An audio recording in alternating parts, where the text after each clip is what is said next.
Kirtana Ganana Sarvabhaum. I had been involved with many different gurus and yogis, and I had taken initiation from different spiritual masters. But the interesting thing is that I had met one spiritual master who taught me for about almost 3.5 years. But he always told me that he was not my guru. So one day I took initiation from Sri Chamoy. And then I came back and saw this previous teacher. And I mentioned how I found my guru now. He's given me initiation, and he explains and says that he is a Jagat Guru. So this first teacher kind of laughed. And he said, he's only a Mayavadi. And then he began to explain what Mayavadism is and personalism. And he went on to say, do you really want to know who the Jagat Guru is? And now by now he had let me know that that meant a very highly evolved spiritual teacher, a teacher of teachers. And so he paused, and then he asked me again. He said, do you really want to know? And by the time I was getting a little nervous, but I was more curious. And so then he asked the third time. He says, do you really want to know?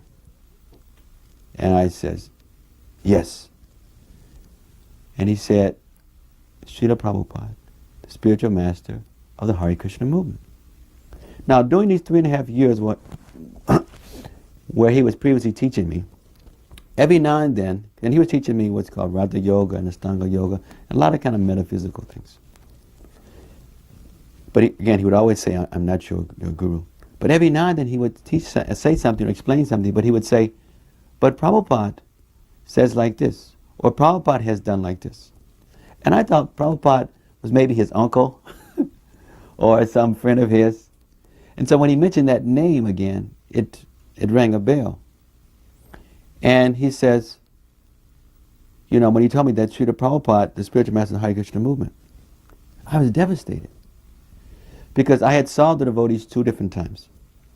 And I thought they were very weird, unusual. And I was thinking, you mean those people who wear the bed sheets? Who put war paint on their face? And go around jumping down in the streets with tennis shoes on and mismatched socks? You mean they are connected with something that is very advanced, very high? He said, their spiritual master is a spiritual master of spiritual masters. And they have the higher knowledge on the planet. And now it was really bewildering, because here I've been with this person for 3.5 years. He was a tremendous mystic. He read minds, and he had all kind of powers and shaktis. And he had never cheated me or disappointed me, and he always told me that he wasn't my guru. So I had, I was in a dilemma. So I decided I would go and explore with the idea that I was really trying to prove to myself that for some reason he's lied to me. So I got as many books as I could from the devotees. And I went to visit the temple in New York, and I would go and hear Bhagavad Gita class. I would go and hear the devotees talk, just to find fault. But the more that I studied the books, the more I became convinced. And as I talked to devotees, I saw there's all different types of devotees. Some are serious, some are less serious. And I saw that there were some problems, but I realized those who are following are very special, and the philosophy was very special. So then after that, I came back to him at some point, because after studying like that for 6 months, then I decided to join. And I joined. I went to Dallas to help Satsu Maharaj in the Gurukula. But now once, a couple of years later, I saw that same teacher. And I wanted to ask him some questions, and ask him a few questions. And he became furious, very furious. He said, you have met the spiritual master of the universe. And now you're coming back to me, asking me questions. He said, you're not going to get me to make offenses to such great soul. He said when Srila Prabhupada came to America, there were many, and these are his words, spiritual teachers who knew of his calling and who should have assisted him. He said, I stopped teaching when Prabhupada came to America. Then he began to explain, I taught you all of these things because I saw you were so entangled, so interested in such things, and I realized that this would help you in your service for Prabhupada in the future. He said, now, you leave here and don't you ever come back again. Now the first physical encounter was also in New York. And that must have been, I guess, 1971. There was a devotee in New York named Bhakti Jana, sort of unusual devotee. And he was trying to start a program in Harlem. So Prabhupada had given him permission to do this program. So he was trying to gather, some black bodies to help him. And I was just, a bhakta coming, to visit at that point. I was still at the University of Princeton, and on weekends I would come to the temple. So I had connected with him because Prabhupada was coming in. I think there was a Rath Yatra or something, but Prabhupada was going to meet with those devotees who were going to work in the Harlem project. So we all came in for darshan, and somehow I was lucky to sit very close to Srila Prabhupada. And as everyone felt, I felt he was looking at me, very piercing and very intimately. And I remember asking one question that was bothering me. See, when I would come to the temple in New York, I had graduated from Princeton by that time, and I was in suits, and I was working as an assistant to the public defender in New Jersey. And I was a little puffed up, I graduated from this good school and had a nice job, and I was quite young. But not many devotees would preach to me. And there was probably many reasons. One, they probably saw I was puffed up. Two, they probably wasn't sure. This guy in his black body, can he really know this, understand this? And because I had been in so many different environments, I was brought up in the inner city area, but I went to very, sophisticated prep schools. And I was, in environments where I was with, senators' sons and things. Then I went to Princeton around all these environments. So I was very sensitive to the situations. So I had this question for Srila Prabhupada. And my first question was, Srila Prabhupada, there's prejudiceness in this movement. Prabhupada looked at me, he says, oh. He said, so someone is thinking you're the body? And if you're disturbed that they're thinking that you're the body and you become disturbed, he says, then you are also nonsense. That was the spirit. So the spirit was, Prabhupada was telling me in so many words, yes, so bodily consciousness is there in so many ways. But if I'm getting so distracted because of that, then that is my nonsense. We were walking with Srila Prabhupada, and I was asking a few questions. I don't really recall the questions. But then Prabhupada at one point, he stopped and he looked directly at me, and he quoted Bhagavad Gita 264. And that verse has so much in purport, so much to do with renunciation of the senses, controlling the mind, and depending, on Krishna's mercy. So I took that very much to heart. And I, started living a very sort of austere life, where I would chant, 48 rounds every day. 42 rounds. I said 48 before. 42 rounds. And I would sleep, for a long, long time I was sleeping about 3 hours. I would get up 12:30, 1 o'clock, chant most of my rounds before Artik, do some reading. And I was eating once a day in that way. But that instruction, it was like so piercing. And it was Mahabodhi who reminded me of that, because he was saying how we were all together, and Prabhupada just almost knocked me over, with that instruction. And because even afterwards, the devotees were saying, Prabhupada gave you such a personal instruction, it's amazing. Because the next day, Mahabodhi got such an instruction, different kind of instruction, but he got a personal instruction. And so it was very clear on his mind. So we were talking about that the other day, and he was helping me to focus. And then I started thinking how that had much of influence in encouraging me in my life of sort of simplicity, and renunciation. Mm-hmm. Then later, we started meeting with Srila Prabhupada more often. I joined the library party. I joined Setsu Maharaj, Hirananda Maharaj. Then we started traveling around, distributing books, contract sets in America and Europe. We had one wonderful encounter with Srila Prabhupada after we had started the work. So we met him in San Francisco. I think it was at, let's see, I think it was at Jayananda's house, at his apartment. And so Prabhupada wanted all of the devotees to come in. He had heard about our work. And he talked to us so sweetly. Then he gave each of us some prasadam. It came up one by one. And he gave us a flower. And what was really significant that always stayed with me is that we were asking him some questions about how to do the work. And two things. First thing he told us, he says, you try your best and Krishna will help you. And we took that very seriously. We were realizing that if Prabhupada wants this to go on, because Srila Prabhupada was very pleased that books, before they were even written, that there was such an audience waiting for them. See, the idea of the contract sale was that we would find professors, universities, museums, and also libraries who would agree to take any book that Prabhupada, that we had now available, and any book that comes out later in print. So what's more wonderful for an author than knowing not only are people taking my book, but they're waiting. So let me finish writing so they can be able to receive those books.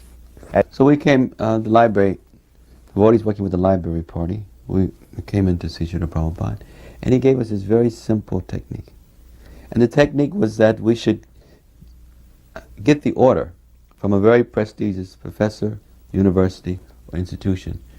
And after getting it, we should keep it, or keep a copy of it. And then when we visit other universities, or other persons connected in academia, we should show them the order that we receive. And it was a simple thing. When you think about it, he was really telling us, everybody has their gurus, everybody has their acharyas. And everyone wants to be about something that's successful or important. And what important people do, others will also do. So we started doing that as we traveled through America, through Europe, and some of the other places, India. We started using that as a technique. We would go to those places. We take the most difficult place or the most prestigious place. And whatever we get from there, then we would go to other institutions, other professors, and show them, oh, such and such.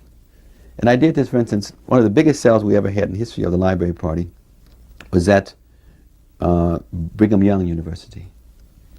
And I met the spiritual head of the Mormon church at that time. And, they had, I think, an academic head and a spiritual head. And I'm not sure which one, it's so long ago that I met. But I met one of the heads. And he was so enthused about Srila Prabhupada's books. He knew many, many languages, about 20 languages. He was a linguist, historian, philosopher, etc. And he had been studying various things from Vedic cosmology. So when he saw Prabhupada's books, the way it was formatted and the detail, he was in ecstasy. He bought a complete set of Bhagavatam, Sritanya Tirtha for himself, ordered for his department library, wrote a note and told the librarian for the general library, buy these books, everything this book salesman has. Now when I took his order, took his letter to the librarian, then when I started visiting other departments, see, at most schools we would sell books maybe to the history department, philosophy, comparative literature, religion, and sometimes we could stretch it to other places. But here, I had the letter from the Acharya of the Institute. So every place, every department I would go to, I would talk with them, and I would tell them that I had just went to visit such and such, and he was such a nice person, and I probably just pulled it out kind of casually, about this, and they would practically snatch the sheet from me and see, oh, Hugh Nibley, that was his name, he's gotten this, oh, let me, also I want the same thing. And then in a few cases, he had given me some professors to see. And I would go see the professor and I would tell them that I was sent by Hugh Nibley, and they would be so happy. Oh, he knows me? He sent you? What? And it was just so easy. It was all based on the technique that Srila Prabhupada had given us. By the time I left that university, I think I had distributed about 16 or 17 standing orders. All the major departments had 4 Bhagavatam sets, Chaitanya Charitamritas.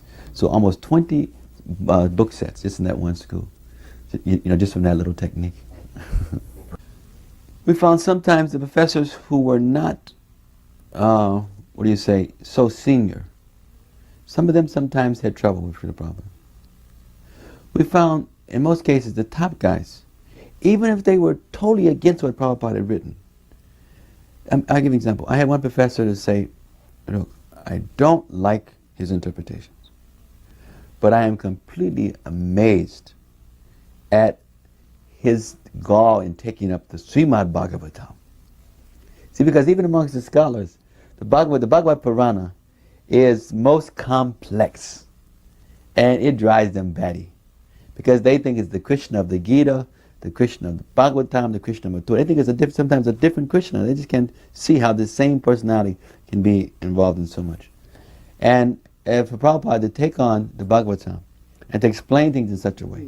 So I've had professors to say that they wanted the books, they would buy all the books, and they'd be in total disagreement. But they were so amazed at Prabhupada's presentation and his gall.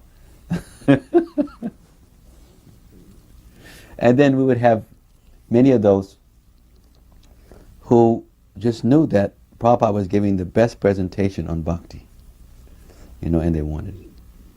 And some of these professors, it was just amazing that these professors are studying intimate things about Rupa Goswami and Jiva Goswami and whatnot. So some of them were sort of like fallen Brahmins from a previous life. They would be so fascinated with this subject matter. And they would relish the book like anything, even though they couldn't follow any of the principles. I had one experience of meeting one professor. We would wear suits, and we had cards, Bhaktivedanta Book Trust. So I came in to see the professor. I gave him my card. He looked at it, and he turned red, and his eyes were big, and he was practically foaming at the mouth. It took him almost like a minute before he finally was able to speak.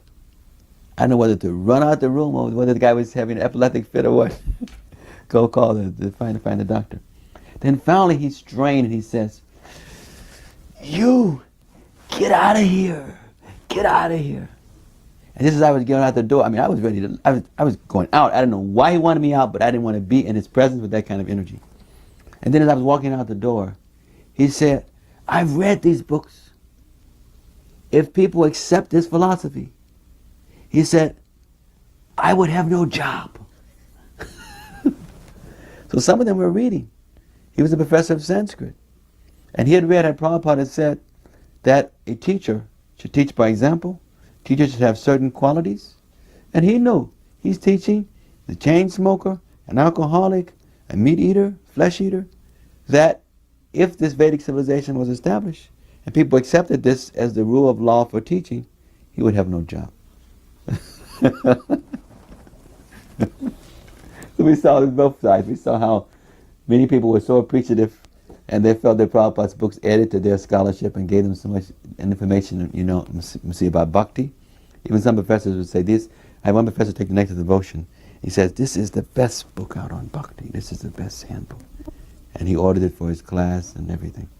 And then we see other cases where the professor knew what was in the books and was very threatened because he saw that the books called people out based on what they really were. And he was not a teacher, by example.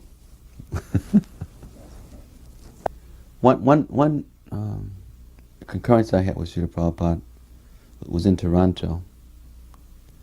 I was guarding his room. And at that time, Prabhupada's door was glass, to his sitting room. So you could look in while you were guarding him and you could watch him, part of the day as he was doing things. And what was most impressive to me is how Prabhupada had this regulated schedule. He was chanting his rounds and meeting so many people. But what was most impressive to me at that time, and I was pretty much of a new devotee, was to see him reading his own books. And I thought, oh, Prabhupada is reading his own books. How important it is for us to read the books. If here even the Guru is relishing his own books, then how much we should be relishing and appreciating, us even more. So those were qualities I was very, very impressed by. So when Prabhupada was leaving his body, and he wanted to go, to Gitanagari, and help us in knowing how to do Varnashram Dharma. He stopped in England. By that time I was in Eastern Europe, and we had heard that Prabhupada was coming. So we dropped everything and we came to the manor. So when Srila Prabhupada heard that I was around, he immediately told the devotees to call for me. And by that time Prabhupada, had practically stopped all bodily functions, and the devotees were carrying him, in the palanquin to have darshan. So when I came in, and it was, there was one devotee, there was Krishna Kshetra, and a devotee, he left his body, I think his name was Dwarkadish. He used to work in Hungary and Poland and those places. So we were all together, and Tamal Krishna Maharaj was there.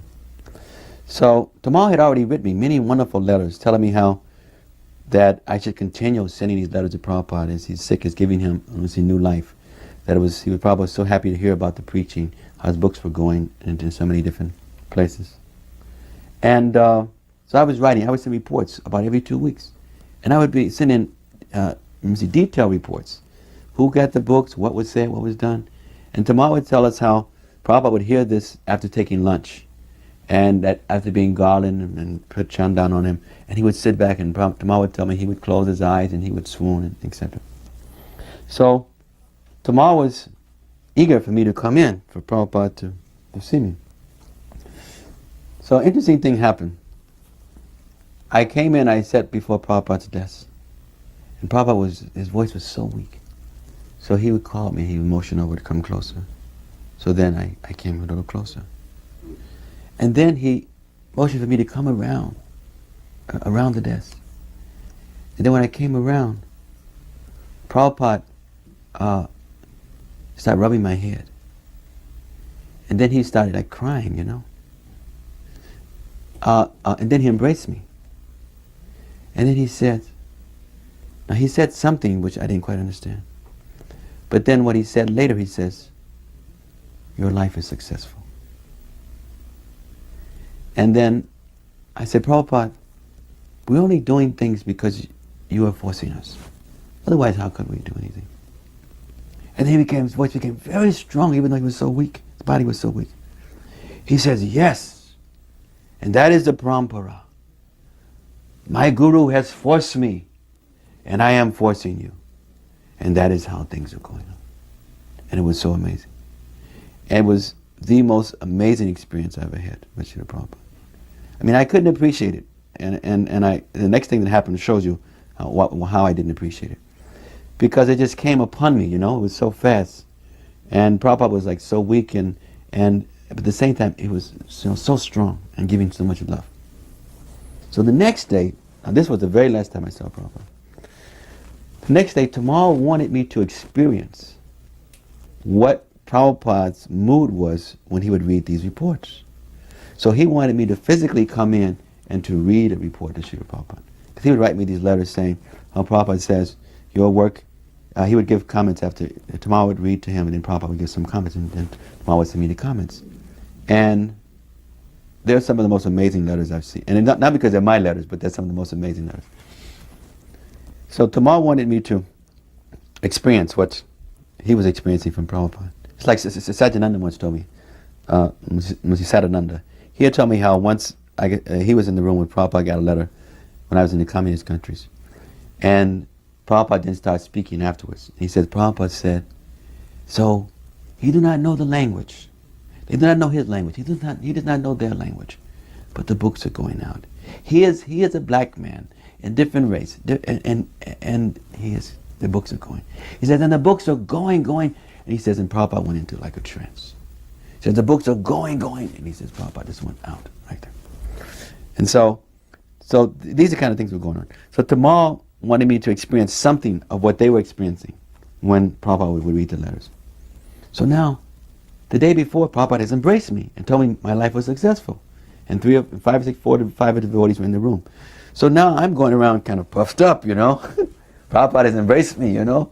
And everybody was saying, you know, people knew me then as Ganesham. So everyone was saying, those who knew that, oh, Ganesham was embraced by Prabhupada, this and that. So I was feeling cocky, you know. Prabhupada embraced me. So the next day I came in, reading my report. And the report, I think, was from our activities in Eastern Europe. And I started reading about the events of how the books had gotten out, this professor had taken, this library had accepted, this museum had accepted. And Prabhupada at one point stopped me. And he said, "It is by Krishna's mercy," very piercing.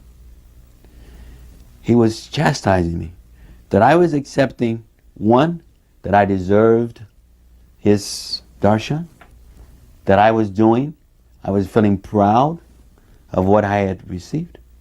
You know, he told me some other things in that same session about the communists, if they don't take the Krishna consciousness, they will have no grain, there will be many problems. But this one, he tuned into me and said like this. It was the very last words that Prabhupada had ever said to me, the very last time I saw him. And it just lived with me to realize that we must always remind ourselves that anything that we're able to do, it is by the mercy of Guru and the mercy of Krishna. So here, the best time I had with Prabhupada, the most amazing experience was the day before, and the most devastating experience was the last one of this serious chastisement. Je anilo premadana.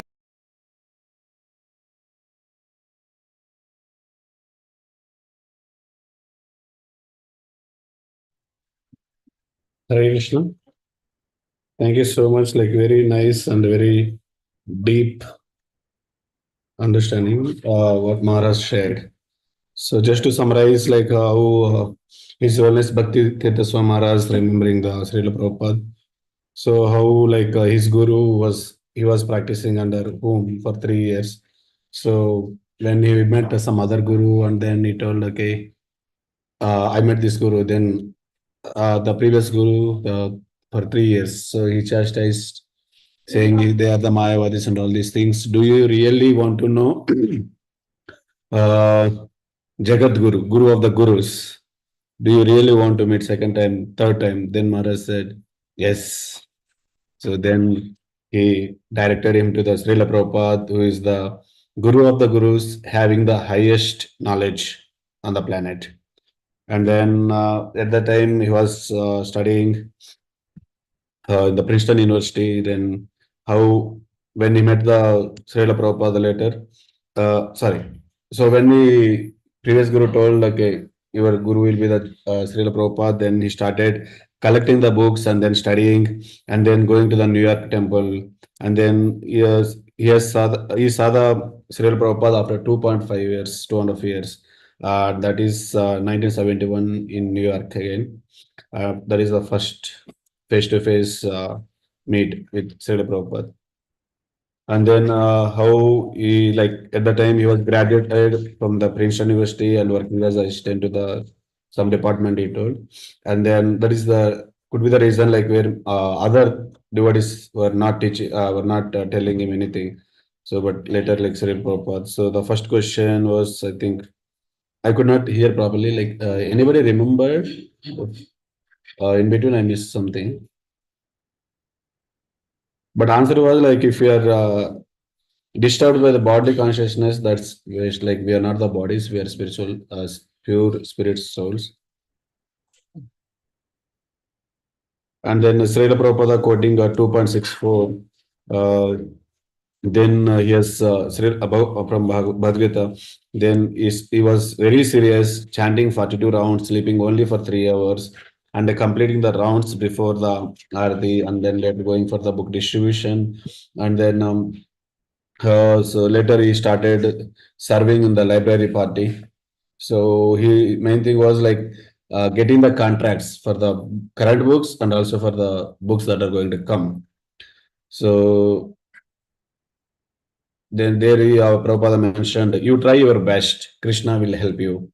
So then Maharaj shared about how what Srila Prabhupada told. He told like go to the prestigious universities and get the orders and keep a copy of that order and show it to the other universities so they get inspired to order more books. So like there it became Maharaj said it is very successful. He got many contracts and all those things. Then uh, all professors liked the Srila Prabhupada presentation of Krishna. And then there later like when he met one Sanskrit professor, okay, who was almost kind of breaking all the regulatory principles like meat eating, smoking, intoxication, and all those things. And then he told like, get out of this. Then when he was going back, then professor saying, Prabhupada told teacher teaches by example. So if that is the case, like he cannot be in that profession. So that was the more like how the Prabhupada's perfect preaching and also strong. And Srila Prabhupada reading when Srila Prabhupada, I mean, Srila Prabhupada used to stay in the room where there is a glass door where others can see him what Prabhupada was doing. So then once Maharaj has seen that Srila Prabhupada reading his own books, so then he mentioned it when Guru is reading his own books, how serious we should be to read the Guru's books. So this is the like very strong instruction for me. And Srila Prabhupada wanted to go to Gitanagari at the end of the life, and then Maharaj came there. Then Srila Prabhupada called Maharaj. Then I used to report the book scores, preaching how it is going. Then, like at the end, so when Tamal Krishna Maharaj called Maharaj, and then when he met Srila Prabhupada and near to the sitting near to the desk of Srila Prabhupada said, come nearby, come nearby, come nearby. Then tapping the head or massage kind of head, and then embracing Maharaj and crying. So there, like Srila Prabhupada said that your life is successful. So extra like what else said you, I mean disciple needs more than that from my guru. And then Tamal Krishna Maharaj like wanted to experience the Srila Prabhupada's mood when he hears the book scores by His Holiness Bhakti Swami Maharaj. And then uh, there after hearing, so Sri Prabhupada said they don't know his language. I mean, whoever is distributing there, and Maharaj does not know their language, but books are going, and then Sri Prabhupada went into trance, and then next day again when he was called, and then it was like Maharaj said it was after and next day after embracing him, so he was kind of wow, my Guru Maharaj embraced like that, and then so after reading, Maharaj started reporting the scores, and then in between, Prabhupada said, "It's by Krishna's mercy." So these are the things. So anybody wants to add anything else? Oh, the first question was, I think he's organization is prejudiced or something like that. Mhm. It's related to